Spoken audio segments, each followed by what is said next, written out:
What is going on, everybody? Welcome back to the channel. Aftersound here, bringing you Splinterlands content every single day. We also stream right here on this channel as well as on Twitch, so make sure you come by and say hello. This video is also brought to you by my music, which is available anywhere you stream music under the name Aftersound. And I do have a new song out recently called Dreamin' the Deep Source Remix, who is also a Splinterlands player. So check it out. Let me know what you think, and I appreciate the support. All right, guys, I want to do a little bit of a DEC health check, a DEC update, essentially just looking in on what our burn rate has been. I shouldn't even say burn rate, but like what the company's burn rate has been, and not even burning, but just their circulation rate, right? So if you remember, I did the last update maybe like a month or so ago, and we were looking at it, and the time frame that I had for DEC to get us back into flywheel action, meaning that, you know, the team isn't holding DEC. Anytime they need to facilitate credits transactions, they'll either need to buy DEC off the marketplace or start buying SPS and burning that SPS. We were looking at a time period where the entire summer was just going to be a lull, right? It was going to get, I think it was going to be like 8 or 9 weeks at the time, and that was back in June, so that was going to get us all the way to the end of summer, and I was just going to say like September, right? September would be the time frame that the team actually runs out of capital and runs out of DEC that they're holding, and then starts to either buy DEC to get it back up to peg or starts buying SPS and consequently burning it. So here's where we're at. You can see that the company is currently holding 266 million DEC, which if I divide that by the run rate that we've had since September, and I'm going to give another shout out to Bulldog because he called this out in September, and I feel like we've been pretty good. We've been pretty consistent about the team running through about 40 million DEC, despite where PEG is at, right, or where the value is at to PEG. It's been about 40 million DEC in general. And when you think about it, we are still continuing to track. If I take that 266 million divided by the roughly 40 million, that gets me to about 6.5 weeks. And I'm recording this on July 12th, which means we have about 6.5 weeks until the end of summer, right? That gets us through July, through August, and into that first week of September. So far, so good, despite whatever this period has felt like. And maybe it feels more like a lull to me just because I haven't had a chance to do as much content. I've been traveling. So maybe this is just more so on my end. But it just goes to show that things are chugging right along. And I think that that's a fantastic sign, right? Despite everything, we are continuing to see a solid amount. And keep in mind, pack purchases, no matter which type of pack, is going to restock the company with more DEC, meaning that people are just buying stuff with credits, right? And obviously the team is having to let go of it or buying well, they're not buying DEC off the marketplace, but they are getting restocked with credits. So even despite that, if people are going for packs or whatever else they're doing, the team is still running through at about 40 million DEC per week. So that is the good news, right? That is the good news. Sorry, I didn't mean to say that as if there's going to be bad news, but that is fantastic news, right? I guess if there was bad news, it is the fact that like DEC is significantly lower now. We're seeing a 10% retracement from its peg value, which is significant. Again, not necessarily surprising. I knew that there was going to be an overhang. We called this out, well before.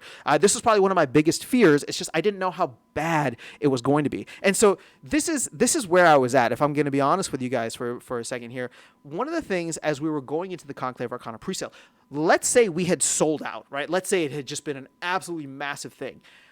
There not only would have been, in my opinion, a larger spike in the price of SPS, right? Maybe it would have hit 2 cents, 3 cents. I have no idea, right? But there not only would have been a larger spike in the price of SPS, but there also would have been a major overhang in the amount of DEC that we would have needed to eat through. And so I don't know if we made it like, halfway through the presale, or I'm not sure how much was spent, but let's just assume it's halfway. I mean, imagine if we had to go, instead of 3 months, like 6 months worth of DEC overhang. And that really, that pushed us into, I don't know, like the September. So this would have pushed us into like December, right? Without anything else coming in, no other people coming in. We just kept at that same run rate. I mean, I think people would have lost their minds when it's just like DEC going down, SPS going down, right? Everybody's just selling into whatever the case is. Now, obviously, the team was going to be working on things anyway, and they are working on things. And so we will see, hopefully, more DEC demand come in, whether that's for new game modes, whether that's for land, whether that's for promo cards, or whatever the case is, right? The team is obviously working on a bunch of stuff, and hopefully we'll get more information on the next town hall. But that is kind of where we're at. Now, the last thing I'll say, just to close out this video, is we are, when we get to September, there will need to be a period of getting DEC back up to peg. How quickly that happens, I don't know. I don't think it's going to take too long, right? You can see here the markets and pools. There's only about 344 million DEC. And if I remember correctly, somebody who has better memory than me or goes into my previous videos can call me out on this if I'm wrong. But I do remember as we were approaching the launch of Conclave Arcana, and we were seeing the team start to buy DEC off of the marketplace and out of these pools. We saw the pools get down underneath 300 million, right? I don't know how much below 300 million. Maybe it was in like the 250 range. But when you consider the fact there's 340-ish million, I would say, if I'm just putting a guess out there, right, that the team runs out of DEC. Again, assuming a 40 million DEC run rate per week, they run out of DEC by the end of August. And then by mid-September, which is 2 weeks, you get another 80 million worth of DEC that they need to buy off the marketplace. That makes this go from 344 down to 264 million.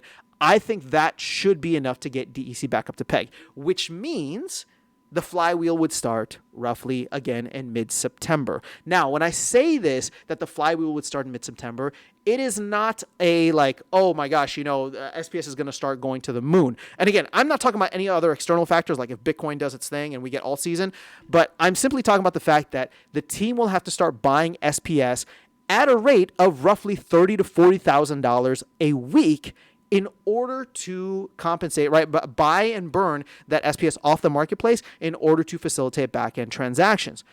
I think that's a significant amount, especially with how much we've seen, in terms of like a sell-off now and the price kind of stabilizing out. I don't know what the volume is, but, we'll have to wait and see. Now, these are just raw projections that I have. None of this is financial advice. I have no idea where the price of anything is going, and any and everything is subject to change. I'm talking about this simply like in a vacuum. So there's new features and releases the team can put out. There's new cards, new DEC and SPS demand that could come out. There could be macro factors and Bitcoin and alt season factors. Like all of this stuff can play into it, right? I mean, who knows? Like another game might pop off, Axie or Parallel or something might pop off, and there might just be a gaming push that isn't even like a bull run, but people just come out and start checking games. So any and all of that could happen. I'm not necessarily relying on it, which is why I'm saying, which is why I'm just kind of like viewing this at the most baseline level of like, hey, how is the current player base interacting with the game, and what does the economy look like with this current player base? And that's where it puts us, right? Team runs out of DEC by end of August, and we start a slow but hopefully consistent churn. This is the word I'll be using. We start the churn on that flywheel. Slow and steady wins the race in mid-September. So let me know your thoughts in the comments below. That is all I have for you guys in this video. Otherwise, I'll catch you all in the next one and see you around the game. Take care.